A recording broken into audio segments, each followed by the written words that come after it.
এই যে পেয়ে গেছি এডব্লিউএম, এখন আমি হয়ে যাব B2K। কি ভাই, B2K নামটা কি এখনো মনে আছে, নাকি নতুন পেয়ে তোমরা তার কথাও ভুলে গেছো? B2K, যার ফুল মিনিং ব্রোন টু কিল। 2019 সালের one of the best sniper player ছিল এই B2K। যখন একটা সাধারণ প্লেয়ার স্নাইপার কেমনে চালাইতে হয় এটাই বুঝতো না, তখন B2K তার স্নাইপারের গেম প্লে দেখিয়ে মন জয় করেছিল হাজারো মানুষের। এখন 2025 সালে এসে অনেকেই হয়তো এডব্লিউএম গানটা ভালো চালাই, কিন্তু একটাবার ভেবে দেখো 2019 সাল আর 2025 সালের মধ্যে কতটা তফাৎ।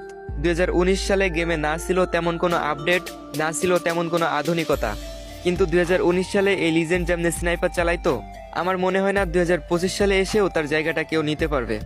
এই যে তুমি আমার ভিডিওটা দেখতেছো, আমি 100% শিওর তুমি নিজেও B2K ফ্যান। কারণ তুমি যদি B2K ফ্যান না হইতা, তাহলে এই ভিডিওটা আরো আগেই স্কিপ করে চলে যাইতা। তো যাই হোক, তোমরা এখনো এই স্নাইপার লিজেন্ডকে মিস করো কিনা কমেন্টে জানাই দিও।